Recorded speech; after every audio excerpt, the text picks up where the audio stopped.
All right, thanks for joining us tonight. We are going to be talking about a subject that I'm interested in learning Dewey. about, Admiral Dewey.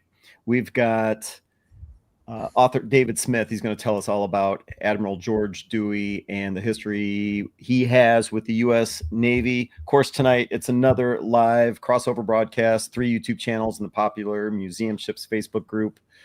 Actually, 2 YouTube channels. John Epp is not with us tonight. But we do have Shane Stevenson, curator at the Buffalo and Erie County Naval and Military Park. Check out the YouTube channel. Search for Buffalo Naval Park, and it'll come right up, or check out the website, buffalonavalpark.org.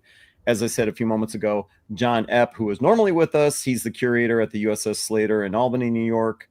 You can also check out their YouTube channel by searching for USS Slater. So John, normally with us here on Wednesdays. This is a Monday episode, and he was not able to join us.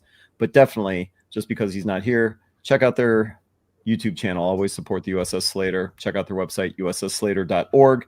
And of course, Connor, upper right-hand corner, monitoring your questions and comments. He is also one of the administrators for the Museum Ships Facebook group. And website. Of course. Yes. Why did I forget that? The website and website. Thank you, Connor. But like I always say, we can't do this without subscribers and viewers like you. So submit your comments, submit your questions. Connor will make sure they appear up on the screen. And of course, let us know where you're watching from, whether it's my YouTube channel, History X, the Buffalo Naval Park. You can also have clicked on from the USS Slater. So yeah, we want to know where you connect from. And tonight, it's another episode of our author series in collaboration with U.S. Naval Institute Press. Check out the Naval Institute Press at usni.org. Author David Smith, who wrote the book A New Force at Sea, George Dewey and the Rise of the American Navy. I've got a picture of the book right here, David. Let me pull that up. Right here. There it is. Yeah. So, hey, man, thanks for coming on with us tonight. Absolutely. Thanks for having me. We're always thrilled to have the authors from the Naval Institute Press on. It's a fantastic series that we're doing. You have written a book, A New Force at Sea, about Admiral George Dewey, admittedly somebody I know very little about, so I'm going to be interested in learning something new tonight. Yeah, he's a character. Shane, you always seem to have a pretty good knowledge of these guys. You got familiarity with no? I see you shaking. Very little, just some adjacent history. But yes, I do not know his biography that well, other than the famous battle, Manila Bay thing. But we'll hear it all. And then his work in his later life, hopefully, and things like that. So. Yeah. So if the viewers are like me, you've heard the name George Dewey, you've heard the name Admiral Dewey. If talking about the Spanish-American War, then you've heard about this guy. And I've heard about this guy, but I don't really know the story behind him. So we're thrilled to have you on, David. And we've got some people logging on tonight. Yeah. So I think you guys are, if you're interested like I am, you're going to be in for a ride. It's casual, like I said. So where do you want to begin when it comes to George Dewey's story? Where I begin, I guess I would begin with the year he was born, 1837. He's born in Vermont, and he was a rambunctious kid. He had 2 older brothers, and they were quite a bit older than he was. He and his sister came along later, and he was a rowdy kid. He was kind of a troublemaker in school. His mom died when he was 3. And his father, who was a really respected physician there in Montpelier, tried to raise him to be a respectable member of the community. And it sort of didn't work. He was sort of a hellion. He got in trouble at school. And finally, his father packed him off to Norwich Military Academy. And he was there for a year before he got in trouble again. And then finally he said, I want to go to the Naval Academy. This would have been in 51, maybe something like that. And his father basically said, okay, we're going to get you a position. We're going to get you an appointment to the Naval Academy. But after that, I've done all I can for you. And and you'll rise and fall on your own from that point. And it's interesting because it seems like, at least the idea I got getting to know him, the Naval Academy really provided him with some order and some stability and some structure in his life that he didn't really seem to have. And he really turned his life around and became a really, really good sailor. And the Naval Academy turned him into what he would become. For those of you just joining us tonight, we've got author David Smith, who wrote the book A New Force at Sea, George Dewey and the Rise of the American Navy. So you were or you are a senior lecturer at Baylor? I am. You are. I am a senior lecturer in the history department here at Baylor. I taught 2 classes today, in fact, and have to teach one in the morning and give a test on Friday, I was reminded today about. So is characters like George Dewey people that you normally cover as part of your lectures, or is this book like a diversion? You know, there's work, and then you wanted to write this book as kind of like a hobby. Both, actually. You know, I'm not on a tenure track position, so I don't get evaluated by publications and stuff, but I write because I love it. Dewey is somebody who has appeared in my U.S. history survey classes really from the beginning. And I always talk about the rise, you know, of the United States to global status and everything, the Spanish-American War. And he's always just got a bit part in my lectures. You know, we tell the story about the 1890s, and then we tell the story about Cuba and the Spanish-American War, and then we hit the Philippines, and he sort of comes on stage for just a moment and destroys the Spanish Navy, and then he's gone. And I'm not even really sure that I knew that he sort of ran for president in 1900. Really? I don't think I knew that until I wrote this book. But I knew that the Philippines was a good part of the American rise to globalism. And I was sort of casting around for a book to write after my Audie Murphy book came out. And I was thinking, what do I want to write about? And I thought I would do a military history of the South China Sea, which still to me sounds like a pretty good idea. A military history of the U.S. and the South China Sea.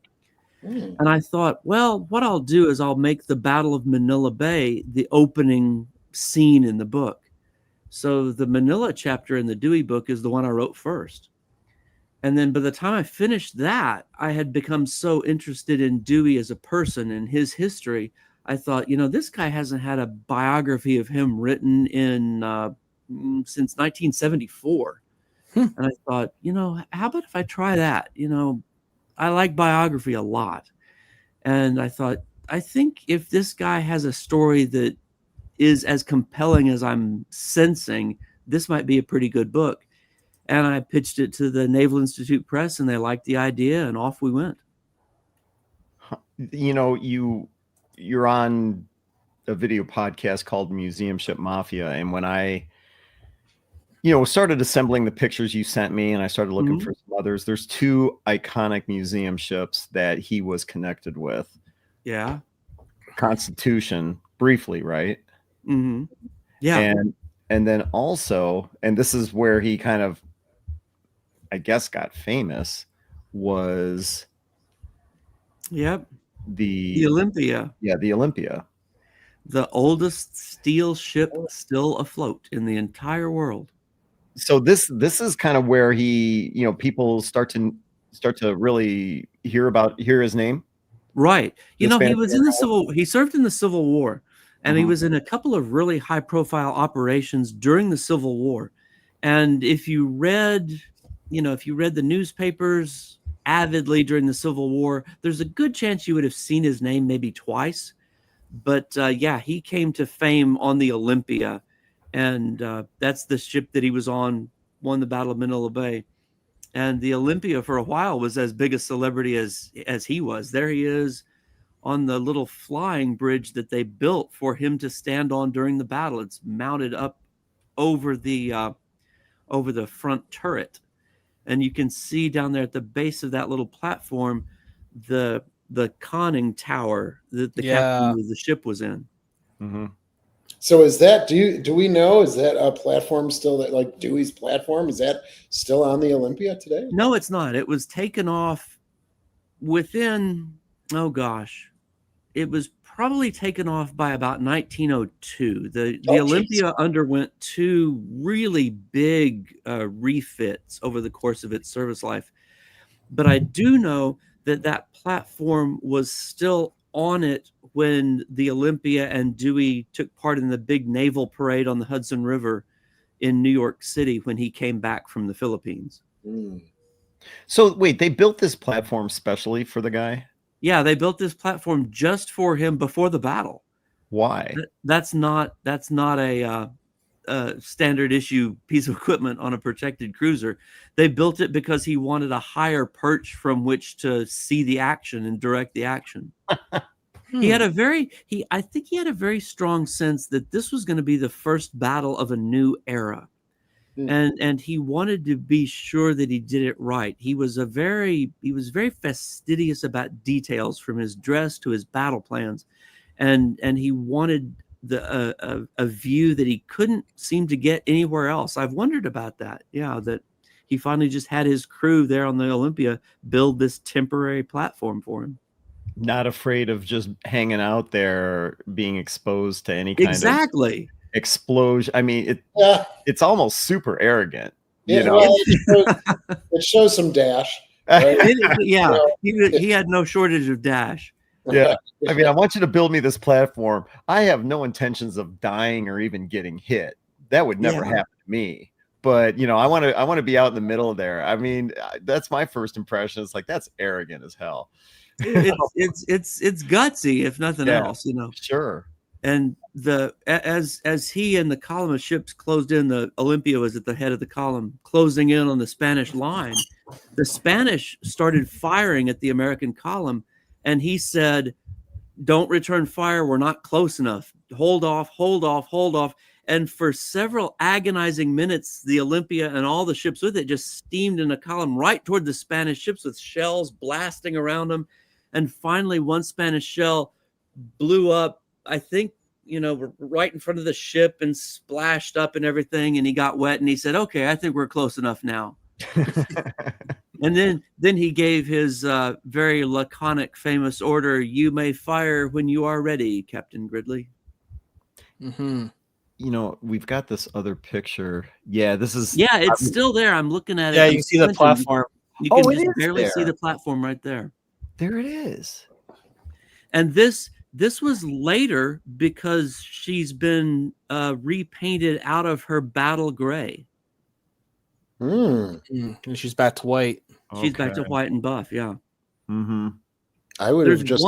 There's one photograph. Yeah, I should have sent you this, Ken. There's one picture of the Olympia in Hong Kong right before she left to go fight this battle, and she's been painted gray. It's the only picture of her I've ever seen in which she's in her battle grays, and it's a really good picture.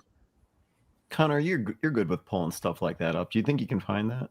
Okay, let me see. Yeah, see if you can dig it. But you know, it's interesting because you can see the platform there, and like you said, there's also clues here because the ship was painted gray. Now it's back to white, and so it's obviously after that. This may have been taken. I can't tell by the background. The background's pretty nondescript. This could be in New York Harbor during the run up to the boat parade in September of '99. I think I might have found the picture. It's on the Navy History and Heritage Command. I believe so. Yeah. And it says like April '98 at the bottom, handwritten. Yeah, it says April '98. Oh, nice. Would you be able to share your screen, Connor? Can you not I don't think not from here, but hold on. No, he can describe it to us. Okay. Even better. Great. That's all we need. It's a metal boat at sea. Oh, hold on. There's water. There's a mountain in the background. See, now I got to see this. Where is it? It's on. Oh, I was just there, for crying out loud. It's Naval History and Heritage Command. Hold on. The picture was posted on April 21st, 2017. So you're gonna have to scroll back quite a ways. Or you can just literally Google. I just looked up USS Olympia, Hong Kong. Okay. What is the year of the photograph? I'm gonna, 1898. Thank you. I'm gonna find this. He's on a mission now. Yeah. Anyway, yeah, go ahead. I'm gonna. Oh, Talk amongst yourselves. We'll Yeah, right. Oh, might as well. So I do have a question, David. Yeah. Because I was looking up Dewey's life before Olympia and this Mhm. famous moment, and he really saw a lot of service. You mentioned briefly that he was in the Civil War, and one thing that kind of piqued my interest was that he was actually on the Mississippi when the Manassas was used. sorry. And was there any real? Well, that was a Confederate ironclad. Are you familiar all that much with sort of like what he did in the Civil War period? Yeah, absolutely. His Civil War service was really impressive. He took part in Farragut's operation to take New Orleans. They went up the Mississippi from the Gulf in March of 62, ran past a couple of forts there at a bend in the river about 70 river miles south of New Orleans, and and Dewey was the he wasn't the captain, but he had the helm of the USS Mississippi, this paddle sidewheeler loaded with guns. The captain was an older fellow named Melancton Smith, and Smith hated to fight at night because he had what today we would call night blindness. So he said, Dewey, take the wheel. I'm going to go down to the gun deck. And as the ships came up and engaged these forts, there were two columns up the river, and Dewey and the Mississippi were in the eastern column, engaging with Fort Philip.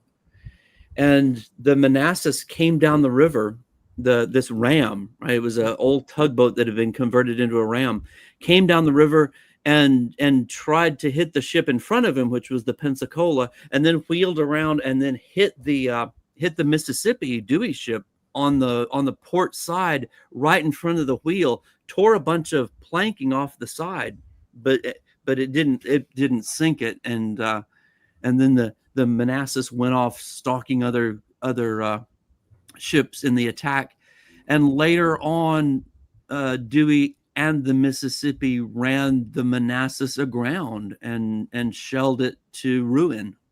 Yeah. I haven't thought about the Manassas in a long time. That's a great reference. Yeah. What was his rank at that time during the Civil War? Do you know offhand? He would have been a lieutenant. Lieutenant?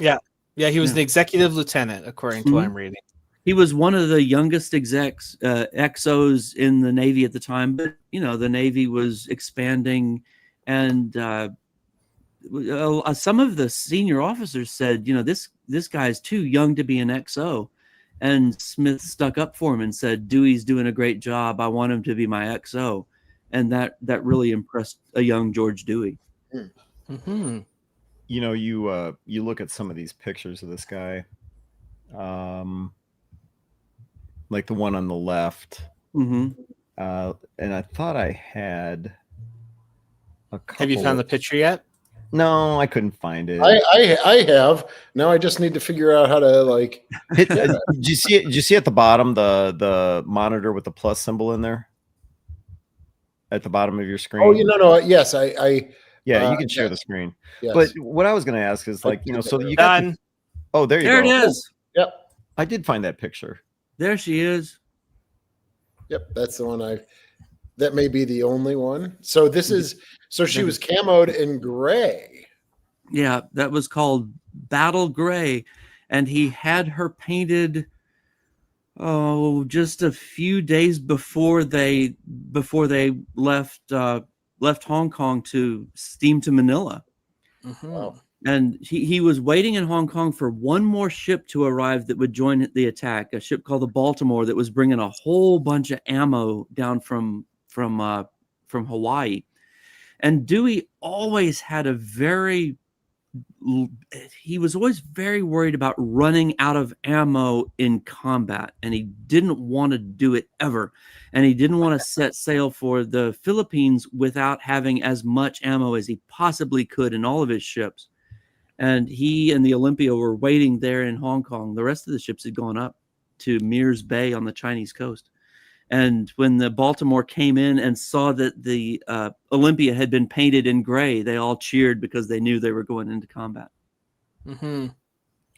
Now, I guess I should know that. Hold on a second, Shane. I just want to remind everybody, for those of you that just checking in, we are talking to author David Smith, who wrote the book A New Force at Sea, George Dewey and the Rise of the American Navy. So we're talking about Admiral George Dewey here, but author David Smith, he's written books on American military culture and political history from any professor at Baylor University. So we're happy to have him here tonight. Okay, Shane, go ahead. Sorry to cut you off like that. No, that's all right.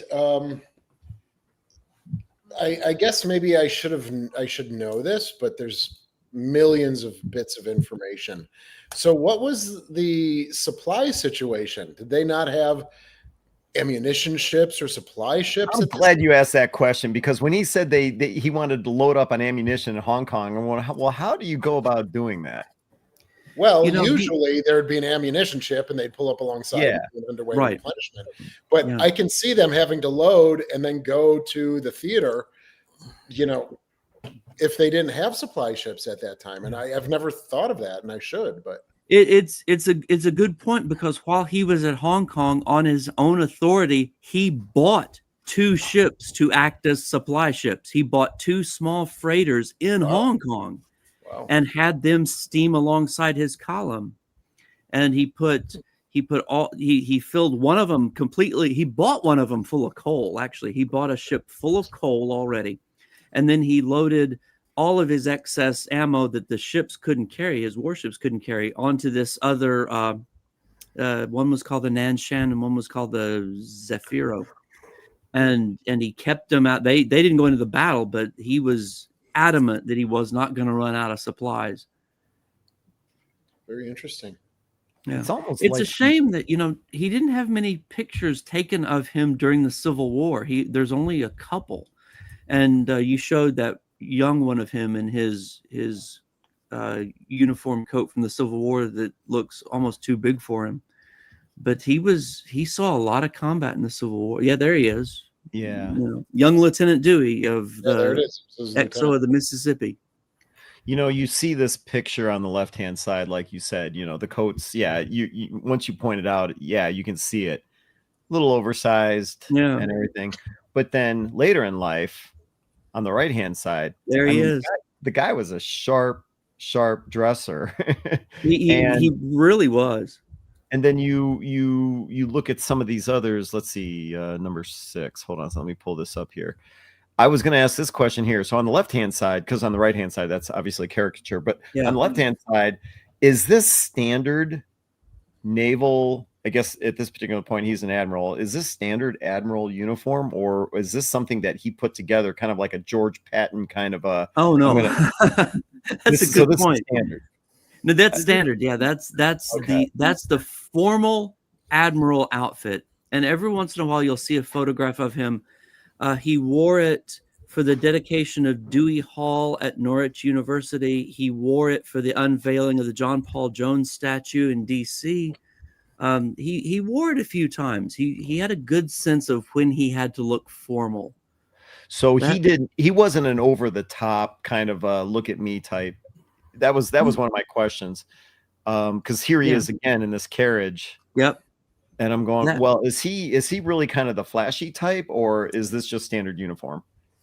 With his uniform, he's not flashy. He likes to dress well. He's got a reputation of being sort of a clothes fanatic.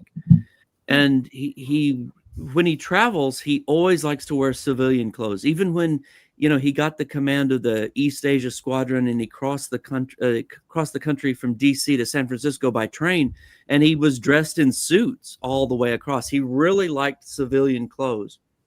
And he tried to keep up with fashion. At one point, he had a pair of bright yellow shoes that were the fashion of the day. and everybody in his office in DC thought they were hideous. There he is at the Bureau of Equipment, and as the head of the Bureau of Equipment. But and at one point he was in his chair massaging his feet because his shoes hurt so bad. But they look good. And somebody said, you know, Commodore, why do you wear those things? Why don't you give them up? And he said, I don't want the people who are making fun of them to think that they got to me. Nice. You know, when you're, it brings me to this question here.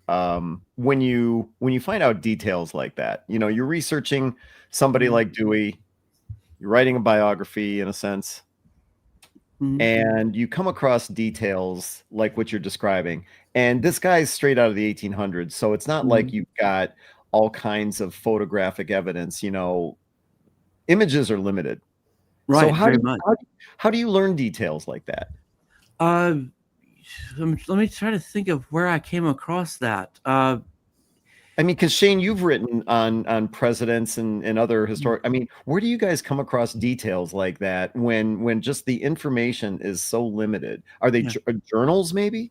Journals. He was a fastidious journal keeper, and he even kept track of his clothes purchases: 4 shirts, 5 collars, 6 trousers, 8 pair of socks. You know, he was really he cataloged everything.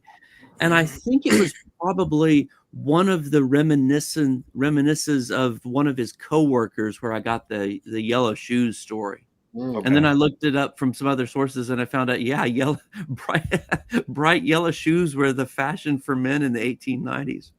You know what I find, and but Ken, you asked. So a lot of times what I do is I go to newspapers, like newspapers. Oh yeah. And that is like the first entranceway, as Dr. David just mentioned. You know, you read about something for the first time, and then you can go down the rabbit hole and use that as your focus for further research. But usually I found newspapers is a great first reference to things, because they have no photographs. They do describe how people dress, and you know, or they describe a meeting that took place, you know, because they're publishing it as opposed to having something on video or Well, so, in newspapers and there were 5 newspapers in DC, and there were 8 newspapers in New York City. I mean, you can run down great stories in the newspapers.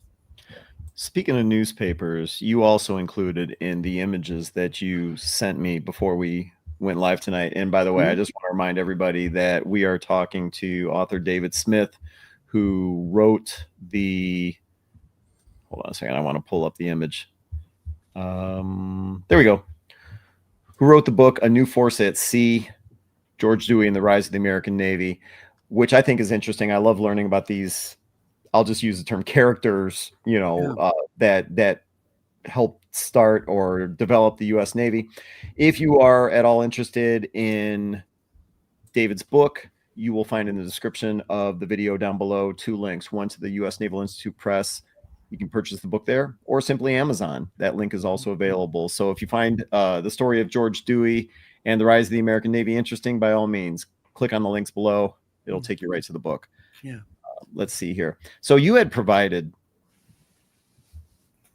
several images, and you talk about newspapers and everything like that, but a lot of these things are, you know, I don't know if these are political cartoons. What's the story behind? They are magazines. They're public. What would we call them? Current events magazines. They're the forerunner of like Time and Newsweek and stuff like that. And they've got a lot of visual quality to them, because you're just at this point getting the technology to reproduce color like this in mass magazines, and they're some of these are weekly, and the one on the left is one that celebrates Dewey as sort of the symbol of American power. Right? That's this magazine called Judge was working through this, and it's a fascinating collage of images there. Oh wow! Yeah, the more I'm looking at it, it's like his hair is the Philippines, and ears look of at the his flag. neck. Look at the collar. That's The obviously collar is the the Olympia. Yeah. it's pretty awesome. Wow. I'm And trying this to read what the other one says, but where he's speaking, I want to be. Oh, president. yeah, I will let you describe that because I think that's a McKinley thing. No, this is when Dewey. Oh, brother, when Dewey allowed himself to be talked into running for the presidency in 1900. And it was the turning point in his celebrity, really, because he came back in September of 1899, and he was, I mean, every town in the country wanted him to show up for parades, and they'd give him the key to the city, and he, just constant, invitations.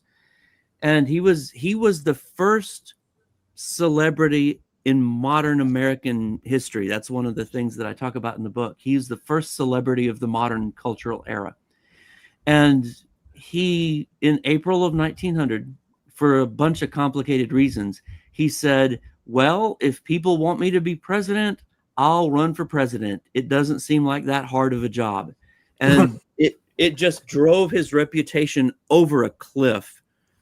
And yeah, that's him in a more satiric. Puck was a more satiric magazine, and it's him as the Crow saying, "I want to be president," and he actually said that whichever party nominated him, he would run for president because he had never voted in a presidential election before, and he didn't know what party he was. Well, and at the bottom of that image, it says the cock that crowed too soon. Yeah. But he didn't want to do it. He got talked into it by some people who were close to him.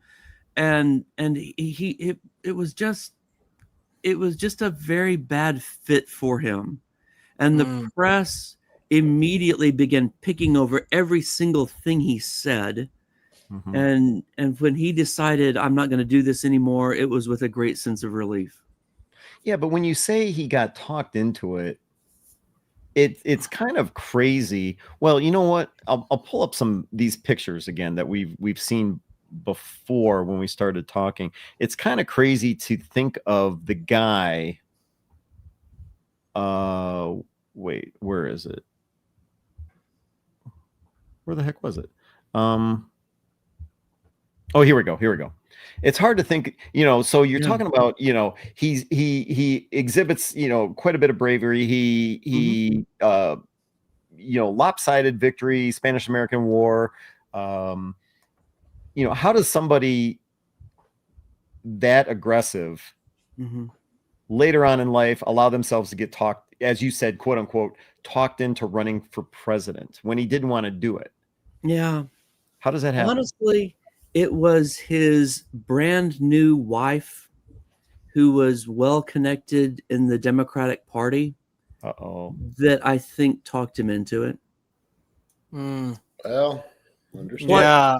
What mainstream Democrats were trying to do in 1900, and this is a whole other story about American political history. What mainstream Democrats were trying to do in 1900 was to keep William Jennings Bryan from getting the nomination again, and taking the Democratic Party in a more agrarian populist direction, which is what the election of 1896 had been, sort of a shootout about that.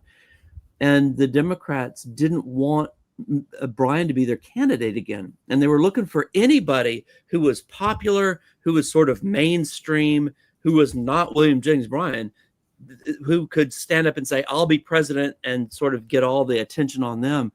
And Dewey was in a position to think that people thought he could do this if he has any political sense in his body at all. And it turns out he sort of doesn't. Yeah, it's interesting. In this book that I was talking about earlier before we went live, they mention... There's his wife. Yeah. Oh, well... I wish I could make it bigger. I can't find... But... She was a Washington socialite, and she was everything that he was not. and she was his second wife. His first wife was named Susan.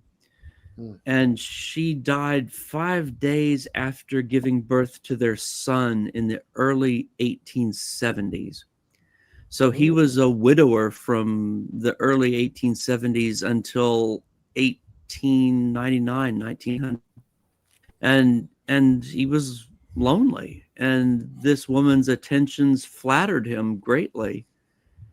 And she was a bit of a social climber, and he was a lonely 62-year-old fellow.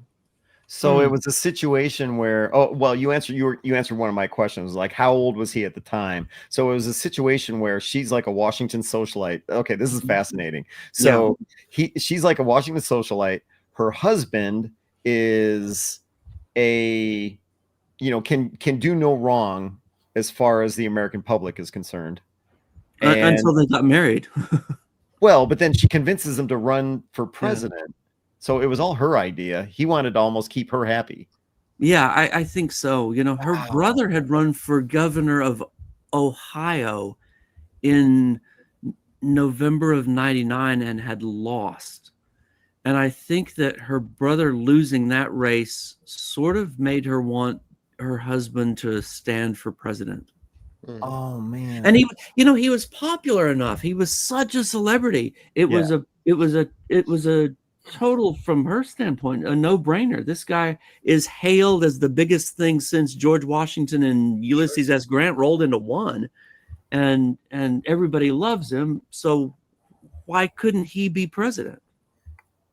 That's a crazy story. Yeah, I'm reading section about the sort of not dramas, but the things that ultimately doomed his little campaign. And one of them that I kind of found really funny was that he was criticized heavily, although prophetically, by stating that our next war will be with Germany. Exactly. Yeah, you don't want to say stuff like that.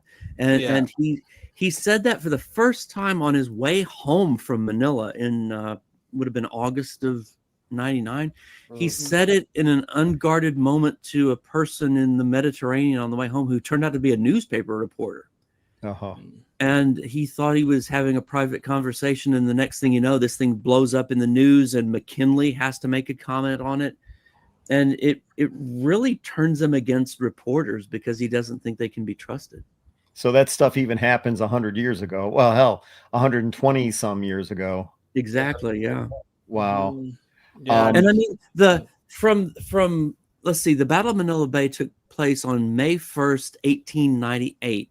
By June of 98, there were reporters in Manila wanting his comments on everything. And he had a good relationship with a couple of writers who did long form stories for some magazines, but he grew pretty quick to dislike reporters because they wanted him to do stuff like reenact what it was like during the battle, and he said, no, I'm not going to do that because it would be phony. But he has this very interesting fear of seeming phony. And Audie Murphy was like that, which was a strange thing for an actor to have. But Dewey had that too. And he really resented being badgered for quotations and pithy remarks. And he didn't wear celebrity very well. He just sort of wanted to do his job and be left alone. Yogi Berra, he was not. Yogi Berra, he was not. Or at least he didn't have the people to handle him like, some celebrities do today. Right.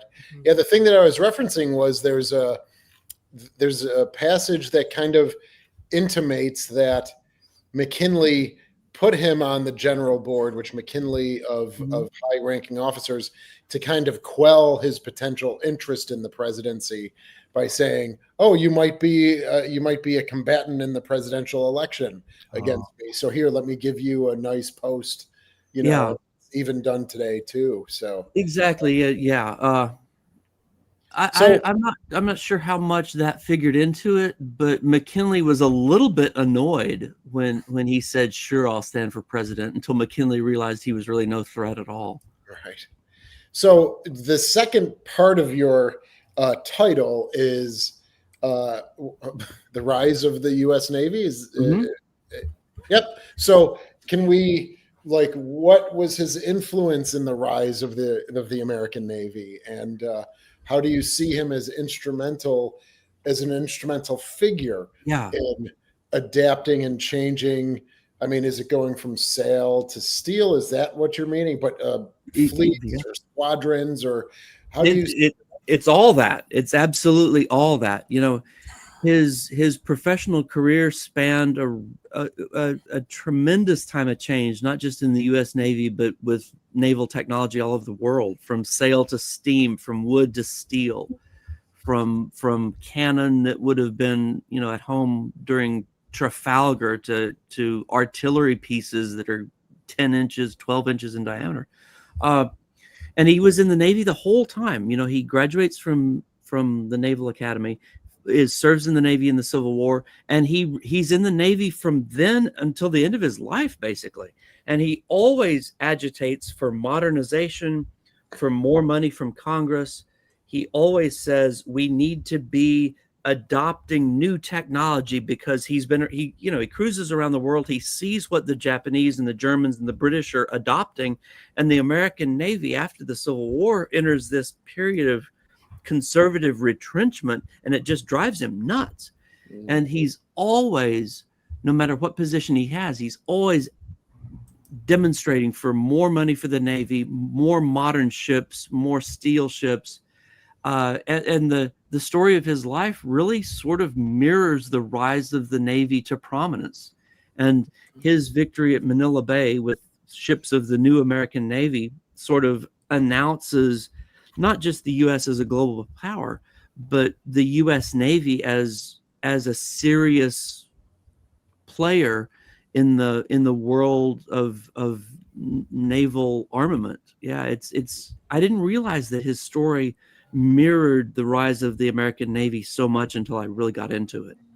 Yeah, that's so interesting. Now, what is his entanglement's not the right word. I'm sorry to use it, but what is his role with Teddy Roosevelt? Yeah. You know, 'cause Roosevelt had even Right. that Franklin Roosevelt had very strong feelings about the Navy, and of course the Great White Fleet. How did they mesh together? Is that mentioned in your book as well? Yeah, I talk about the relationship between Dewey and Roosevelt goes back to the early 90s, when Roosevelt was in D.C. as a civil service commissioner under the Harrison administration. And Dewey was well known in D.C. naval circles. Dewey was a really, really popular guy, and he was a good storyteller. And he could tell stories from the Civil War, and he knew the Navy inside and out. And TR was a huge Navy fan. He had written a book about the Navy when he was right after Harvard. And Roosevelt looked up to Dewey in a way that Roosevelt looked up to few other people. I mean, Dewey was a hero to Roosevelt, especially after the Battle of Manila. Because I think Dewey becomes this symbol of what the Navy and what the country can be in Roosevelt's eye. And anytime Dewey wanted to talk to TR was ready to listen. I mean, TR was starstruck. Mm. And he we do have always had TR's ear. We do have a question. Was there any competitive motivation with the British Navy that drove him to build up the U.S. Navy? With Dewey personally, let me think about that a second. It wasn't just I think I would say no, but it was the sense that the U.S. Navy was being outclassed around the world by every other serious Navy. It wasn't any rivalry with the British. It was that the modern navies of the world were leaving behind the American Navy entirely. And when he saw a brand new British-built Japanese cruiser in the Med, he realized this was better than anything the U.S. has. When he sees the British ships, when he sees what the Germans begin to do, and sees some of the German ships that he has to encounter in the Philippines while he's there, it's not a rivalry with the British per se. It's that the U.S. Navy can't stand alongside any of these new navies, and we have to fix that. Mm-hmm. Yeah, that makes sense. I was just reading that right up until the end of his career, he was advocating strongly, including for submarines and ship-based aircraft as well. He was always, I don't know if I want to call him a visionary or not, but he was always interested in new technology and how it could be brought into the Navy and make the Navy stronger. He was fascinated by submarines, and he was fascinated by the potential of air power. Well, not air power, but aircraft to extend the visual range of ships at sea. It's just sad that he passed away before he really sees probably the fruition of that, right? Does he pass in 1916? He passes in January of 17. Thank you. So he did get to see the passage of the Naval Expansion Act in 1916, the big Navy expansion bill that Wilson signed against the backdrop of the war, that gave us the numbers that he wanted to see the Navy have. So he did live to see that. Somebody like Alfred Thayer Mahan dies in 1914, so he doesn't get to see this expansion during the war, but Dewey at least lived to see it. Mm-hmm. There were a couple other questions that we had on here that I thought was interesting. So let's see. Is it Charlton Zimmerman? Yeah, Charlton. Yeah, he's been around for a long time. So he asked, is that a Marconi wireless antenna between the stacks? And I got to believe he's probably talking about, let me see that if I picture of the Olympia. It could be the one in the gray camo, like, because that was, okay, it could be this one too. Yeah.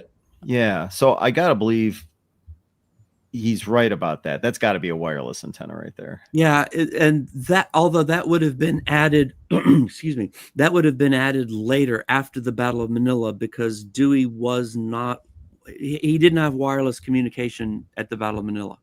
Oh, interesting. Okay. He was pretty isolated. That's a whole story in and of itself. Yeah, that's right. Because he after the battle was over, Sunday evening, Monday morning, he asked the Spanish commander at Manila if he, Dewey, and the Spanish commander could both use the telegraph office in Manila, and the Spanish commander said no. So Dewey dragged the bay, pulled up the telegraph, and cut it. Oh wow! What? Nice. Yeah. If I can't use it, you can't use it. Yeah, exactly. I've read a lot of proceedings magazines from this era and the growth of radio, and it seems to me that, if I'm understanding it right, and I might not be, that there were radio beacons or stations along the coastline. Yes, and that was kind of like the first wireless communication, and they're in Manila, they're in the Philippines, that might not have that sort of during the battle itself specifically, but they might not have been able to. Manila was connected to a telegraph station on the north shore of Luzon. So the Spanish could still get some messages out. But Dewey, the White House didn't hear from Dewey for a week after the battle. Really? And the White House, the McKinley administration, had no idea what Dewey was doing. They didn't know how the battle had turned out. They heard, bits and pieces of rumors, but they didn't hear anything. The Battle of Manila Bay was on a Sunday, and McKinley didn't get his first direct dispatch from Dewey until the following Saturday. What? Wow. Yeah. And Dewey was totally cool with that, because Dewey didn't he didn't want people looking over his shoulder. He probably didn't want to be micromanaged. He didn't want to be micromanaged. And he got that from Farragut during the Civil War, because Farragut didn't like it either. Mm-hmm. And there's nothing wrong with that. If you feel you have the expertise, there's nothing wrong with people not looking over your shoulder. That is absolutely precisely. Correct. And he didn't want to give any reports until he knew what he was going to say. And finally, he'd sent his dispatch ship back to Hong Kong with a whole bundle of telegrams to send out to give the whole account of the battle, including his formal after-action report. Nice. There was back in May, we had an author on that had written about what was that? Was it Wormer? John Laird? What was that? Oh, the Ironclad Admiral's book. Yeah. What was? I wonder if he would have crossed paths with. John Lorimer Warden. Warden, thank you. I'll have to look it up. I don't know the name immediately, but I'll have to look it up. Yeah. Okay. Yeah. I bet so, because Dewey knew everybody. If you were in the Navy in the 1880s and 90s, George Dewey knew you and you knew him. And he had a good reputation too. He was a good administrator. He was a good captain. People really looked up to him. So it was basically a small world back then. Even though you've got portions of the Navy halfway around the globe, you knew everybody. Yeah, because people, rotated in and out of positions, and you'd be afloat for a while, then you'd be ashore for a while, and you'd be afloat for a while, you'd be ashore for a while. And Dewey was head of the Lighthouse Board. He was head of the Bureau of Equipment. He was, he had several shore. It was at Annapolis for a while. Was never posted to the Naval War College after that started, but he didn't really. That sort of thing didn't appeal to him very much. He was a fighter more than a theorist. Yeah, if I remember correctly, I think Connor's right. It was John Larimer Warden. Okay. And he was in the Navy for about 50 years, but it sounds like he was probably finishing his 50-year career as Dewey was kind of towards the beginning of his decades-long career. So it's fascinating to hear about these guys. And for sure. So you had also sent images, and this might go back to the whole period of time when he was running for president. I'm not exactly sure, but there's 3 images at least, maybe 4. That is the state capitol building in Vermont, his hometown of Montpelier, and this is Dewey Day in October of 99. This is his first return to his hometown after he had become this world famous super celebrity. And you see a parade of recruits going by. That's probably from a military academy in the area. But I tell you, Montpelier absolutely rolled out the red, white, and blue carpet for him. And he was really moved by it. He could be an emotional guy when the situation sort of choked him up. And when he saw his hometown turn out like this, he was really moved by it. Is that an image of him on the pillar, hanging from the pillars of the state? It is. It's a huge poster of him hanging from the front portico of the Montpelier Capitol building. Yeah, and whenever I see a historic photograph, I just go right down the archival description route. And can you tell me about that American flag that's flying? It actually looks like, instead of the stars, it looks like there's a ship's wheel. I think so. I think that's a ship's wheel there in the canton. Oh, I wish I could zoom in on that. Yeah. I don't know if that was something specifically made for this celebration, but I wouldn't put it past the enthusiastic citizens of Montpelier. That would be amazing if someone had that flag in their flag. I'll tell you what, I'll drop an email to the people at the Vermont State Historical Association, because I got to know some of them really well. And I got to say, I hadn't noticed that. I've looked at this thing 100 times and I've never noticed that, and now I want to know. If you contact them and they have that flag, just let them know a couple of guys want to borrow it. We'll make sure we return it. We'll wrap it first class. Exactly. Absolutely. That would be a whole video unto itself, Ken. Like if they actually had that, maybe not on display, but anyway. I'll find out. I'll say, see if you can run this down. And archivists and curators, they love stuff like this. Yes, we do. Well, you're talking to 2 curators right now, Shane, curator of Buffalo Naval Park, and Connor. he's actually studying. What are you studying? Library science, right? I'm taking museums management, actually. There you go. Nice. Fantastic. Get extra paperwork in. Like Shane said, you study these photographs, Mm-hmm. And that flag, which I didn't notice, Shane, I'm glad you pointed that out. But if they're Man, too. honoring Dewey, they could have had that flag specially made with a ship's wheel. Yeah. Right there in the corner. Yeah, That would've been cool. I don't think I've ever seen one like that before. Now that you mention it, wow, I've looked at this picture so much and I never knew that. Well, what about this picture? This is Dewey at the dedication of Dewey Hall at Norwich University over in New Hampshire.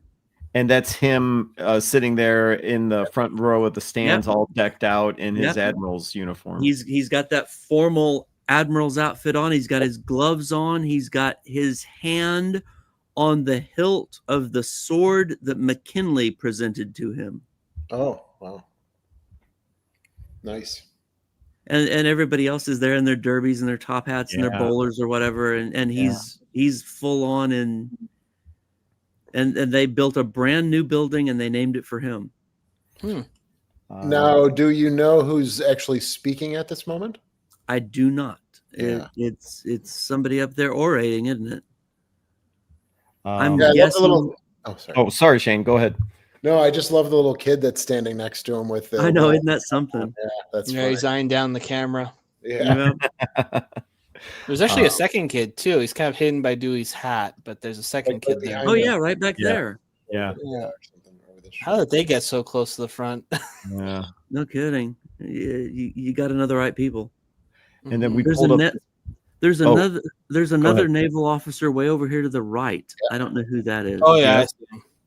That's a lieutenant with the fore and aft hat on. Yeah. I think it's a lieutenant. Maybe he was like the representative for the Navy for this event. Yeah.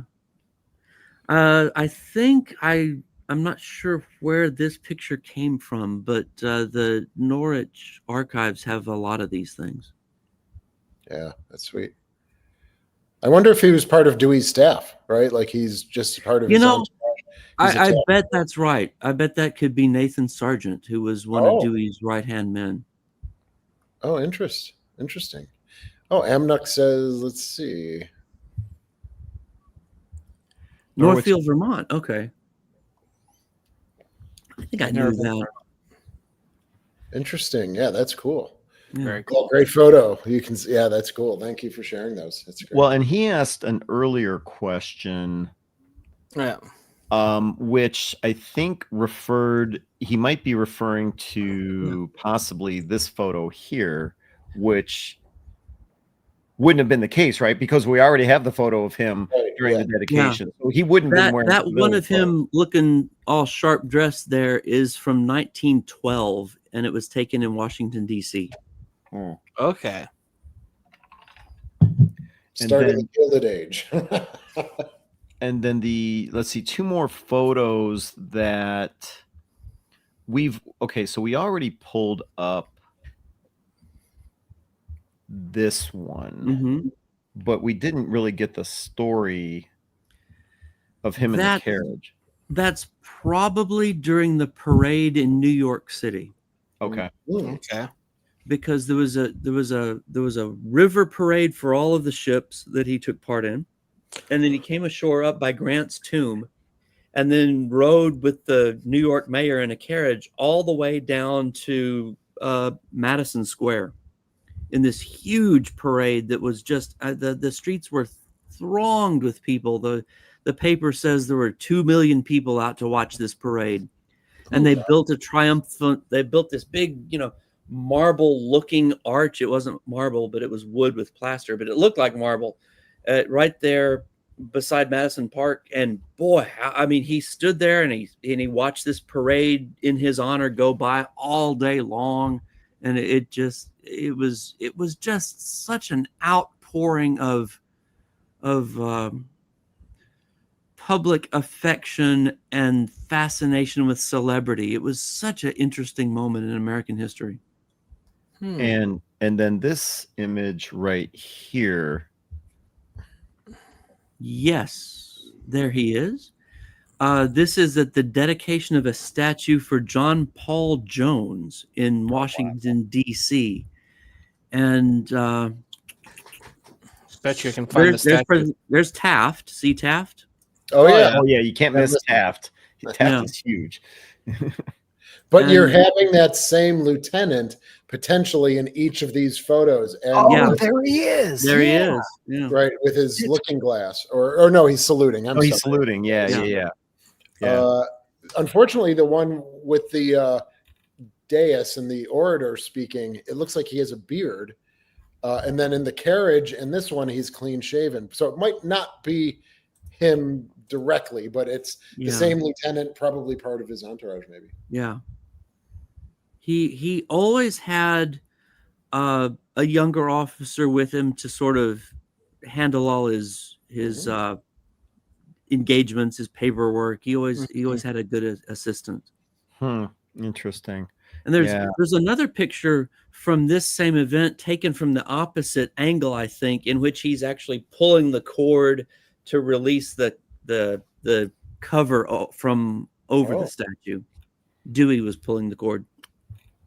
So you talk about, you said a few moments ago that this parade here, people were claiming was, it was attended by 2 million people. Mm-hmm. He's seriously beloved by his home state. Mm-hmm. Clearly in this image here, you've got a poster of him hanging from the state capitol. Maybe they made this flag special for him. Mm-hmm. So like you use the term celebrity status. Yeah. But then, okay, which I find interesting. Let's see, number 7 here. So then they mock him on the right-hand side, the cock that crowed too soon. I want to be president. His wife pressures him to run for president, and he kind of becomes the butt of some jokes. Mm-hmm. So then what ultimately happens to him? After this ill-advised flirtation with political office, he gets installed as the president of the new General Board of the Navy, the country's first peacetime planning board. And he's put in charge. I don't want to say he's a figurehead, but the Navy Department understands that innovations like the General Board will always be greeted with some skepticism by some. And they thought that if we put Dewey at the head of this board, it will make it impervious to criticism. And he basically spends pretty much the rest of his career as the president of the General Board of the Navy, the new General Board of the Navy, which comes along in the spring of 1900, and then as the senior officer in the Joint Army-Navy Board, which comes along about 3 years later. Mm-hmm. So his job isn't really to do anything. His job is to lend his name to certain efforts. Sort of. I mean, I don't want to downplay it too much because he's very interested in these causes, and he understands that he's one voice of several on this board, but he always makes sure that the General Board agitates for more funds for the Navy, more experiments, and the proper planning and deployment of naval assets for potential combat in the future, potential conflicts in the future, whether it's in the Western Pacific or in the Eastern Atlantic or in the Caribbean for that matter. There's a standoff in the Caribbean between the United States and Germany with a supporting role played by the British that Dewey, as head of the General Board, oversees the first major maneuvers of the combined U.S. fleet that TR designs to send a message to the Germans to basically say, keep your nose out of the Caribbean. Mm-hmm. And to get your attention, I'm sending Dewey down there to lead these maneuvers. Let's see. And then I wanted to go back to this picture here. So on the right-hand side, he's obviously older. How old was he when he finally passed away? Let me think. When did that happen? He died in January of 17. He was born in December of 37, so he would have been 79, about to turn 80 later that year, right? Yeah. No, you didn't tell me there was going to be math. Well, 37 goes into 100. That's he was 79. Yeah. Thanks, Connor. 63 plus 17. Yeah, something like that. So you obviously have a fascination with the guy if you decide you're going to take the time, invest the effort to write a book about him. Mm-hmm. Did you ever get an opportunity to see or touch anything that belonged to him? Some of his papers, some of his letters and journals are in the Library of Congress. Okay. And I got to hold journals that he wrote in. I got to, touch the page where his pencil touched. It was an interesting feeling to hold a letter. And I'll tell you what, he got just tons of fan mail when he was still in the Philippines. He was in the Philippines from the Battle of Manila through the next summer. And every boat that came out to the Olympia brought bag after bag after mail. And he got letters from children all over the country. And I remember one letter, and I saw this letter from some little kid who said his little brother who had just born was named Dewey in his honor. Mm. And as I held this letter, I knew this would choke the man up, because stuff with kids and stuff really struck a chord with him. And to hold these letters that he received, and to hold journals that he wrote in, it was a humbling experience. That would be. Yeah, I can see that. There's a author, Nicholas Basbanes, who wrote during his time about books and first edition books, and one of his chapters in his book is the hand, or paraphrasing, like the hand that touches the hand, and that's like an archivist mantra, right? You're touching the hand that touches the hand that touches the person. Yep. Right, and that's what you're describing right now. And there's nothing like it in the world when you hold something like that. Absolutely, Doctor. I agree with you on that. Yeah, he carried this little journal in his pocket, and he wrote in it every day about how he was feeling and what the weather was and how much he paid for a necktie. And I just thought, this is a connection to history that most people don't get to experience. We do have a couple more questions. Go for it. First one is a Nook again, and it's what happened to the son from his first wife? George Goodwin Dewey was the fellow's name, and he became. Did he become an attorney, or he worked for? He became a businessman, and I hadn't thought about George Goodwin in a while. He never married, and he never had children. So Dewey's direct line dies with his son. Dewey and his son had a difficult relationship for a while, because after Susan gave birth and after Susan died, Dewey went back on duty and sort of parked his little boy George Goodwin with his in-laws. And his in-laws basically raised Dewey's son and another one of their grandchildren who had lost their father. And Dewey wasn't really close with his son until his son left the Goodwin house and went to Princeton. And at that point, it's really striking, because at that point, the two of them get really close. And I wondered about this, it seemed as though once his son got out from under the care of his in-laws, then Dewey sort of started to connect with him in a much more substantive way. But it's interesting, because I just read this book about Alfred Thayer Mahan, and Mahan didn't have a very close relationship with his son either. And it's a curious thing. And Dewey's son George he lived in Chicago for a while. He lived in New York for a while. But he was a successful businessman, but he never had children.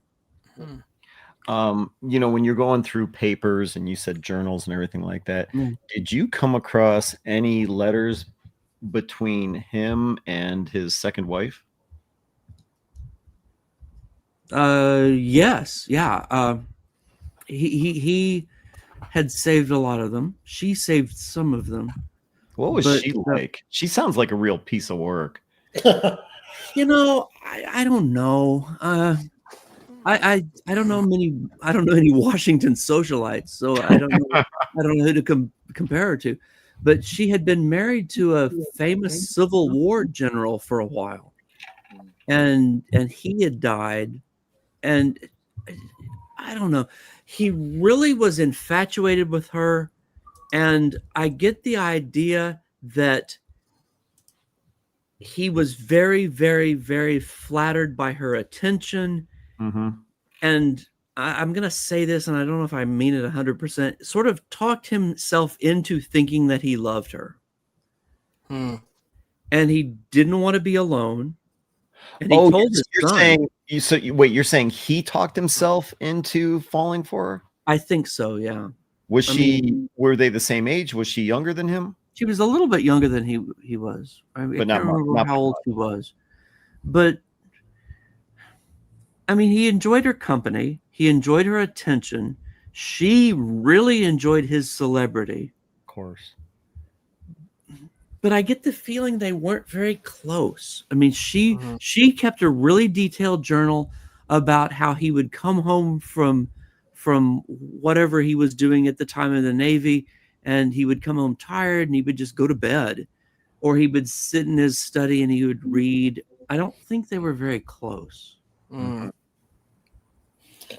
I who am I to say whether he was happy or not? Yeah, but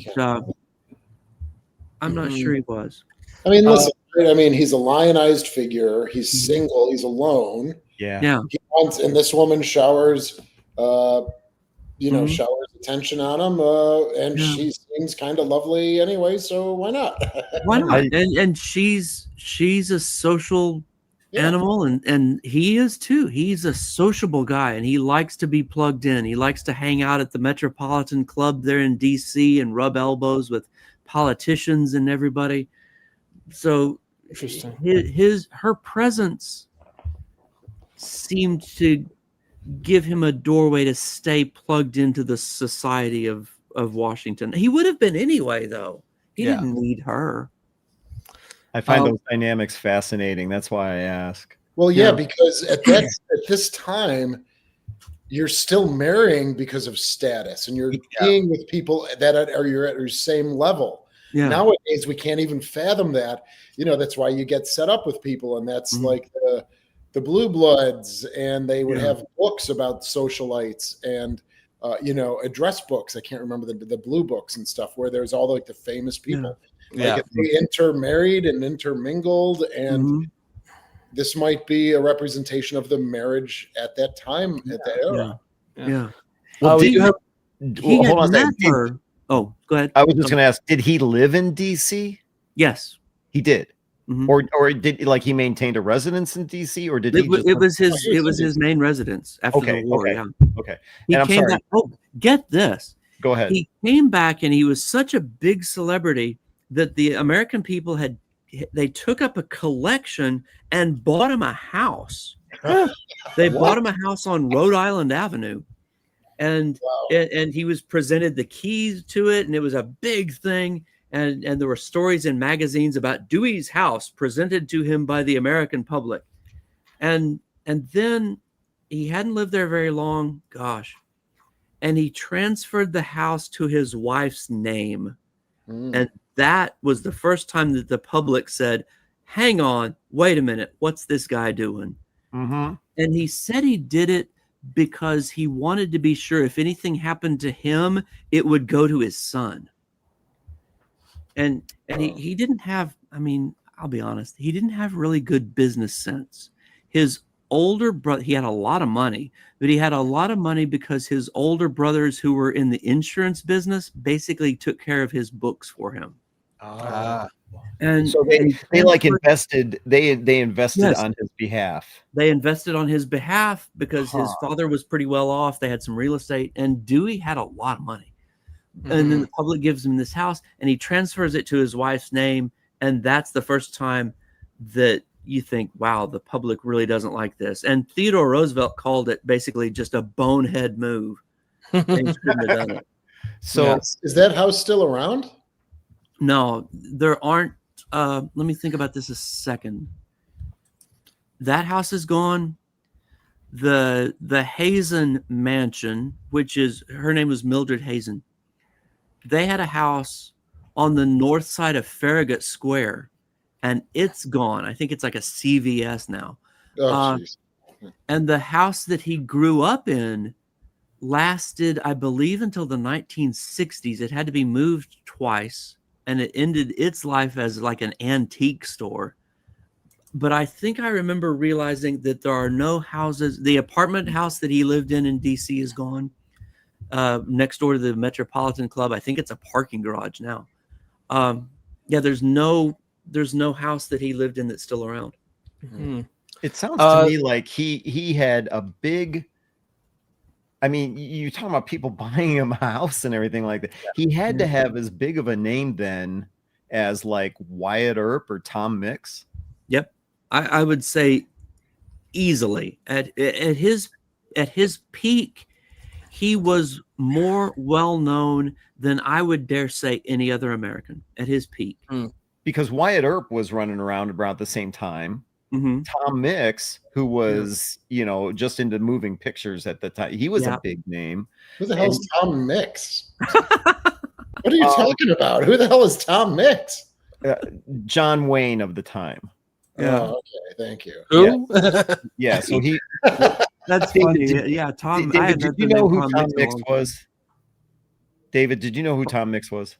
I do. You guys I had heard of Tom Mix, and I think he gets a shout out in a Statler Brothers song called "Whatever Happened to Randolph Scott."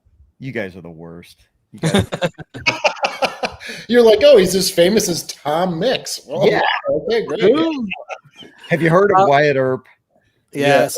All right, Hey. fine. My point's been made. Do you remember the movie Tombstone with Val Kilmer and Kurt Russell? Of course. The outro, the last narration in that movie, Robert Mitchum does the narration, and he said Wyatt Earp had moved to L.A. and become a sort of a fixture in Los Angeles, and he was buried at this cemetery. And like the last sentence in the movie is, Tom Mix wept.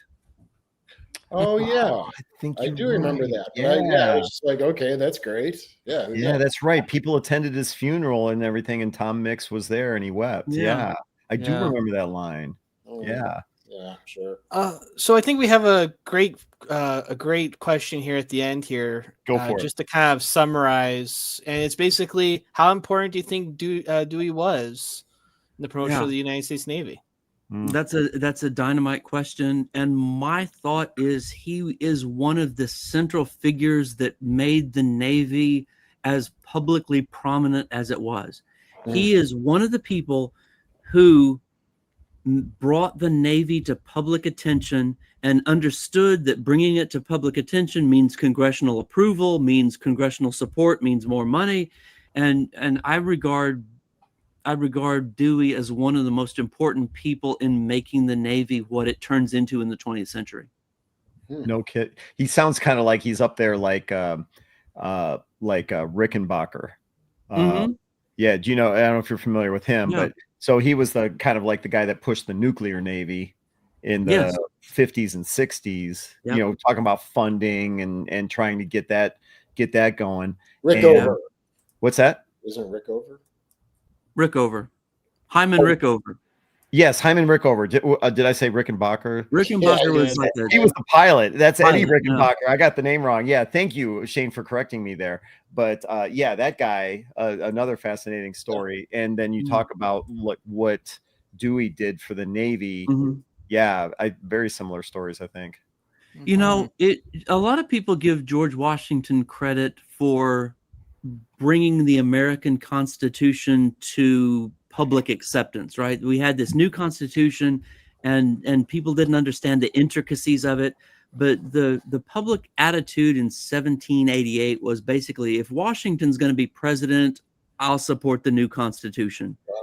And Dewey is a little bit like that. Dewey becomes the symbol of the new American Navy in a way that the people support him, know him, love him. Navy must be pretty good. Nice. Well, tonight we've been talking to David A. Smith, who wrote the book A New Force at Sea, George Dewey and the Rise of the American Navy. It's, if you guys are like me, you're familiar with the name George Dewey, but you really didn't know the story. And David, I got to thank you tonight for kind of laying the groundwork for us to, get behind the legend of this guy. I mean, legend, when you talk about, 2 million people showing up for parade, people buying them houses and running for president. I mean, it's a history that I had no knowledge of. And, I definitely appreciate it. But if you want to learn more about Admiral George Dewey, earlier I mentioned in the description of this video below, whether you're watching on History X, USS Slater, Buffalo Naval Park, in the description below, you'll find 2 links. One, you can find the book with the U.S. Naval Institute Press, or the second link, simply you can find it on Amazon. And it sounds like it's a fascinating story. It's a good story, and I always hope that I hope that I did him justice. Connor, before we kick David Smith off, any last questions that give him the hook? No, not quite yet. We're not going to let you go just yet because I thought there was one more question. I'm looking. Yeah, me too. Okay, that we already covered that one. There was that. No. Lego History Sam was asking about the Spanish-American War. Yeah. Maybe because he asked if we were talking about Dewey, and we kind of answered that for him. Amnuck asked about his son. Yeah, okay. I'm not. Go ahead. It's not so much a question, but just a thought. It's something that's kind of popped through my head through reading. Is I wonder how Dewey would react to seeing a modern ship, like if he ever got, like if somehow he got to see what the Navy became as far like as the Zumwalt class or something. Yeah, like just that. something like that, or a submarine, because he seemed to be really pushing those near the end of his life, based on what I've read. I wonder how he would have reacted to that. He would be fascinated by modern technology, and he would be really, really proud that the U.S. Navy was embracing the new stuff. He would be really, really proud of the position that the U.S. Navy has today. Mm-hmm. And he would think it was entirely fitting and proper for the U.S. Navy to have the position in the globe that it does. Nice. Mm-hmm. Well, like I said, we've been talking to author David A. Smith. David, thank you for your time tonight. Thank you guys. This has been great. It's been a fascinating ride. I love talking about Dewey. He's somebody that I think I would have enjoyed hanging out with. Well, and also thanks for, hold on a second here. Let me see if I can pull this off. Thanks for talking about her. I mean, because when you clearly did you did some really, really in-depth research. It was who asked the question about his son? Yeah, Amnuck asked about his son, and you knew all of those details. The fact that he didn't have kids. I mean, so you really dug into the history of this guy, and I find it really interesting. I love having authors like you on that just totally. I mean, you're even touching his journals, saw where he wrote. That's great stuff. That's great. You feel like you get to know these people when you spend this much time with them. I spent a couple of years with George Dewey every single day, and you get to the point where you can think, I know how this guy's thinking. Is he the kind of guy you'd have a drink with, or did he not drink? Absolutely. Oh yes, he was an avid Scotch man, like I myself am. Toward the end of his life, listen to this. He used to buy. He used to order his Scotch by the case. Nice. And once he got a case of Scotch, and like 5 of the bottles in it were broken, and he said, 5 of the bottles are broken, so I only got 7 bottles. So here's my check for 7 bottles, and I'll leave it for you and the shipper to work out the difference. He does look like a Scotch drinker. Matter of fact, when you take a look at, where was that? Hold on a second. There's a picture of him in his office. I gotta find it. yeah. You might see a bottle or two on a. Well, that's why I want to pull it up, Shane. You read my mind. Let's see, number 11. Hold on a second. Let me this one. There you go. I can see a little glass there. I mean, I can't literally see it. Yeah. Right, But I yeah. could see. Yes, I could see. Mhm. Yeah, him in his yellow shoes. All right, yeah. Thank you David, so much, Dr. Dave. yeah, thanks again for your Yeah. time. It's been fantastic. This has been David great. Smith. Yeah, Mhm. David Smith, author of, and I want to pull up the image here one more time.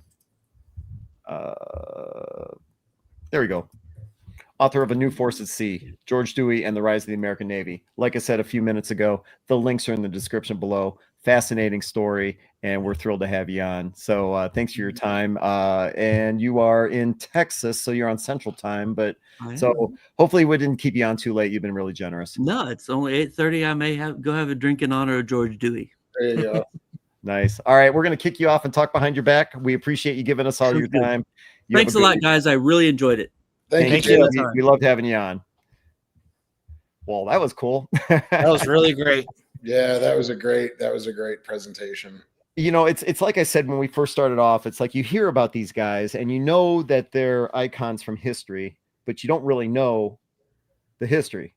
Right. And so when we get the opportunity to have somebody like David Smith on tonight, courtesy of the Naval Institute Press, it you know, now we know. Yeah. And apparently there's a lot more to know.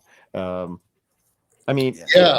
it's hard to dig into histories like that, right, Shane? I mean, you've written, about, personalities from that. How do you do that? No, I've not focused on anything like that at all, obviously. But you write about families, and you read about families that are in collections at the Naval Park and other places. You do gather a history, and you do. It's identical to what he says. You get to know the family. You think about them when you're not working. You think about how they would react to things, and you study it so long that it's just part of you, right? Like even for that historic picture book that I did in 2016, it was about industries and business, but I could still rattle off everything, like all the addresses, because you're so much in it. You're living it, and you're thinking about it practically 24/7. And so when you get to know family and you go down to his first wife, and then you go down to his second wife, and you go down to his kid, you wonder how they would react in today's world, and you bring it into today so people can have an understanding of that. Mm-hmm.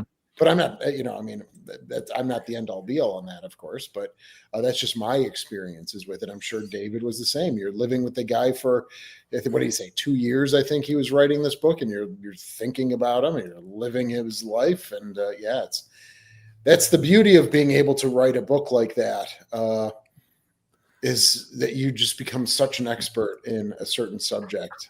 And it's this is probably, I should know this, probably the 10th author we've had a lot of authors on. Yeah, this is the 10th. Well, wow, good call. I mean, but before that, we had like Charles Lockman on, who wrote about the U-505. We had P.T. Duderman. Yes, P.T. Duderman on, who he wrote historical fiction, but it was based on serious historical research. And so you have so many of these authors on, and you can just tell that it's like they live the material. It's not just an assignment for them. Right. It's you're getting to know them, and then you're presenting the story, and you almost, if you do it half-assed, if you just phone it in, well, you're being disrespectful to somebody that you're really getting to know. And I found it interesting when I asked him, it's like, so he was a drinker, and David goes, oh, absolutely. Yeah, right. Their foibles, their quirks. Yeah. And if you, as you say, you kind of fall off the horse, your book ain't going to be that good. Right. Yeah, that's true. And so that's if you have the writing bug, and that's for anyone who's out watching this, if you have the writing bug, and we were talking about a little bit earlier with Connor, see if there's a historical publication that you can write an article for, and see if that's something that you you're beginning to go down that path of a particular subject.